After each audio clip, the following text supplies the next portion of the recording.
Lagi kami tugod dyan, no? Terminal. Alam nyo ba na may isla dito sa Tondo, Manila? Tinatawag po nila itong Isla Puting Bato. Dati, nakakatakot dumaan dito dahil maraming mga iba't ibang grupo. Maniwala kayo sa hindi, bago hindi pa nasimulan itong pier, ito ay puro mga bato lang. Tapos bilang lang yung mga tao dito. Pero ngayon makikita mo, halos nasa kalagitnaan na o lampas dito sa main pier ang mga bahay. Makalipas lang ang ilang buwan, dito po nasunog po itong Isla Puting Bato. Particularly dito sa Purok 5 yan. Maraming mga bahay ang natanggal. Kaya lang inabutan ng oras yun. Gumamit pa nga sila ng helicopter dito para matulungan sa pagbuga nitong malakas na apoy. Pero after ilang buwan nasunog, tila balik na ulit sa normal.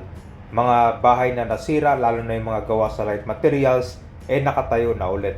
Meron naman mga iba dito na ginawa na siya ng hollow blocks, mas matigas na.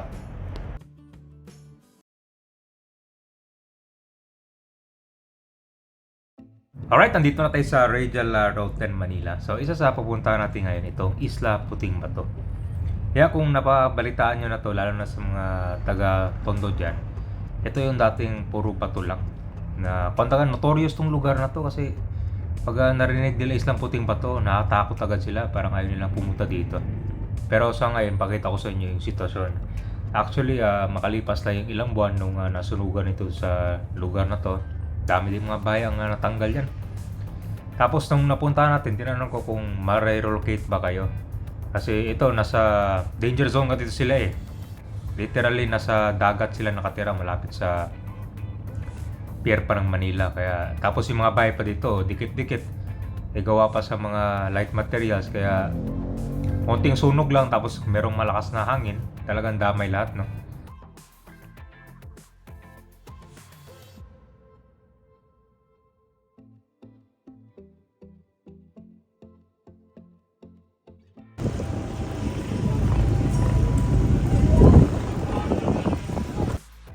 So dati nung nasunugan ito, dito nalipat yung mga tao. Yan, binuksan sa publiko dati yan.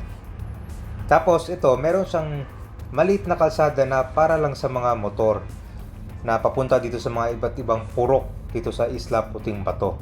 Ngayon, ang pinakadulo nito dun sa Parola na malapit na yun sa breakwater. So abutin ka ng mga ilang minuto din kung magmumotor ka papunta dun. So ganito lang kaliit ang daanan, no? Dito na rin dumadaan yung mga tao.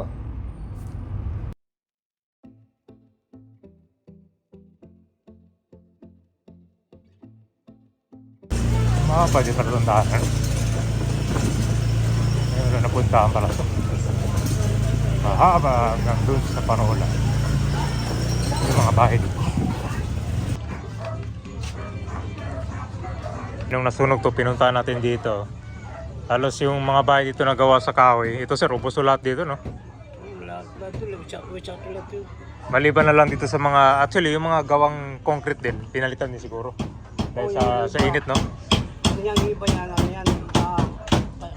panibawang ano yan nagawa. Ano to ito na? Ako na to, CR? Okay. Ayun, yung dagat pala. Ay, may-ari dito?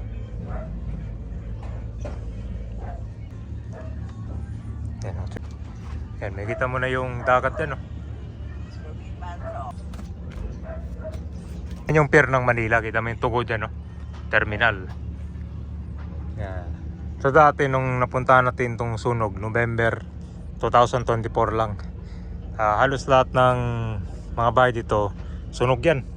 Kasi gawa sa light materials tulad nitong mga kahoy na yan dyan, no? Walang naiwan, pero ngayon nakatayo na siya ulit. Yung iba naman dito gawa sa light materials din. Ang disadvantage lang, yun nga kung magkaroon ng malakas na hangin or ulan, mabilis maapektuhan yung mga ibang bahay dito. Yan yung kulay ng tubig ngayon, tinan mo. Yan ko, parang kulay brown na siya. Yan, ito yung tinatawag nilang Isla Puting Bato. Yan, kasi ito mga bahay kaban, ito kwanto logistic area eh, mga pier ng Manila. Itong mga bahay nasa gilid lang na tinayo, kung makikita nyo sa aerial view. Yan yung itsura dati oh. Yan, may mga, ibig sabihin may mga bahay dyan umabot dati. Ganyan kalayo.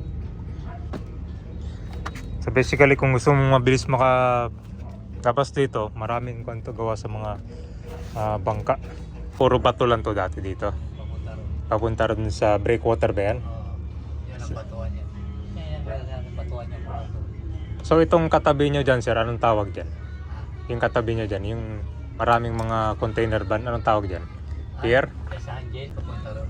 So yung katabi nyo pier dyan, Oo. mga container van. Container van. Diyan yung pambansa. Sa mga international. Yung dito sir, Tugo. Tugo. Yung Siya lang. probinsya. Ayun doon sa kabila. Diyan yan yung pambansa. So 40 years ago sir, nung nakatira kayo dito, dito na yung pwesto nyo? O galing kayo sa iba pa? Dito, dati kami doon sa kabila. Ng araw. Kabila. Ngayon, 1972 doon kami. sa kabila. Kabila ang mga container. So ito sir, parang Dagat na rin yan dyan. dagat itong ilalim nyo na. Oo, dagat. Ginawa ninyo na lang ng kahoy. Tandam yun. Ano, parang gawa sa bamboo? O kahoy-kahoy lang? Kahoy-kahoy lang. Medyo mahina na palitan. Pero meron ng insidente dito, naglalakad kayo, nahulog. Di ba? Hindi nyo parang Sira naranasan? naman. Pira na. Naagad naman pag may sira na. Problema lang dito pag madalas ulan, no? Lalambot to. Ulan at saka bagyo. Yun lang ang ano dito. Ulan saka bagyo. Talagang, kuwan pa? Yung iba, lumilipat pupunta doon sa Bakwitan, Dilpan. Delpan Evacuation Center. Bakwisyon. Bakit hanggang saan po yung tubig dito kapag binabaha? Minsan, di naman gano'n talaga mataas ang dagat. Yung hangin lang. Hangin lang ang problema. Kasi parang kukuyugin na. Hangin. Yan. Pag malakas ang hangin, yan ang problema. Pero kung sa alon, di naman gano'n. Pero concept, matagal na kayo dito, wala pang nabanggit na relocation bibigay sa inyo? Ay, yung iba dati noon, binigyan ng relocation. Pero kami, Meron iba dito, nalipat na. nalipat Nag-volunteer sila Talban. sa Rizal. Oo, Montalban rin sila, iba sa Baras. So, parang nag-volunteer na sila. Volunteer lang sila pagpalitan. So, nung paglipat nila sir, giniba yung bahay. So, ibig sabihin, mas marami pang bahay dito dati? Kami, Marami? nagkasunog lang kasi. Nasunog eh. Oo, mula ang sunog mula Puro 4 hanggang dito. Purok 4. Ito anong purok to? Uno. 1. Tapos kami dito, nung nagkasunog. Kaya nung gumagamit ng helicopter. Helicopter na ginamit. Damay kami nun. Pero halos hindi lahat nasunog dito, no? May ibang purok. Yun lang ang natira. Papunta na doon sa labas. Yun lang ang natira. Marami. Doon hanggang dito, ubos. Marami nasunog dito yung Doon hanggang dito, ubos. ubos to. Yung kabilaan, yun lang ang natira. Halos lahat dito sir, no? Yung nasa dagat. Oo. Sunog lahat. Pati nasa dagat, pati nga yung mga tagbot. Tumutulong pa gano'n ng hindi kinaya. Hindi kinaya. Okay, medyo mahangin-hangin pa. Hindi kaya din ng mga bombero, kaya di man makapasok masyadong bombero. Sa helicopter, nagpaulan. Oo, wala na helicopter, gano'n din, wala. Wala rin kasi Wala rin eh. putol-putol tubig nun, di ba? Normal ng tubig, at saka hindi magano sila magano ng tubig. So ngayon sir, ang tawag nito, Isla Puting Bato pa rin. Oo, isla puting bato. Pero totoo yun sir, may mga kon dito na hindi man nakakatakot dito. Anong araw? Pero ngayon sa ngayon medyo timing na. Bakit nung araw sir, anong one? Ay, nung araw dito, takbuhan talaga dito ng mga ano. Dito nung araw. Takbuhan lahat, dito marang taguan. Parang takbuhan ng mga ano. Saka may mga MPE dito nung araw. So kung dati sir, puro bato lang to, wala pa yung pier dati? O nandyan na? Wala. So yung wala pa yung pier sir, anong itsura dati niyan? Oo, tinambakan lang naman yan. So dating bato lang din yan? Oo, batuan din yan, dagat yan. So wala pa yung pier? Wala, pinapaliguan namin nung araw yan dyan. So ibig sabihin na nauna pala yung mga nakatira dito bago yung pier? Oo, una kami rito, bago yung pier. Tinambakan lang nila yan. Mga Yung mga binubunggahan nila ng ano, buhangin, di ba? buhangin. Mga yung pier. Mga ano siguro, line of 8 yata. Panahon pa ni Marcos.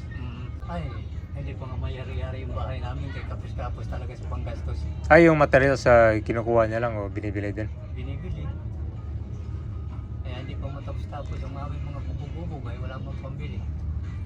Bakit daw nasunog sir? Anong pinagmulan doon? kandila lang yun at saka kuryente. Nak. Minsan overload kasi yung kuryente. Ilang beses tayo nasunugan dito? 4 na beses siya. Dapat na. So ang baba pala ngayon dito, walang tubig. Yan, ito yung nasunugan ng mga bahay. Tapos kakatayo lang ulit. Gawa na sa... Yung iba gawa na sa konkreto. Tapos meron dito, iba gawa din sa kahoy.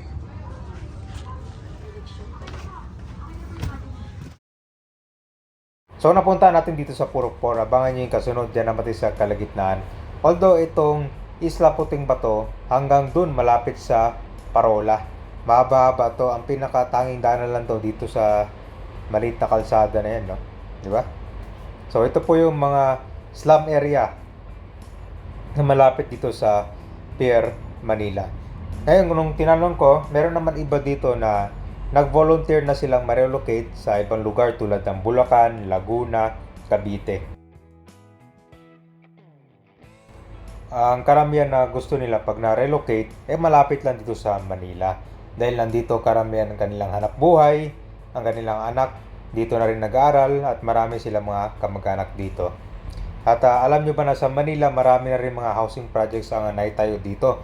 Tulad na lang ng Binondominium, Tondominium, Baseco Community. So kung sa tingin nyo, magkakaroon ng panibagong housing project para itong mga nakatira dito ay malilipat na doon sa mas mayos na lugar. Nasa danger zone sila. Ito yung mga unang evacuate kapag merong bagyo.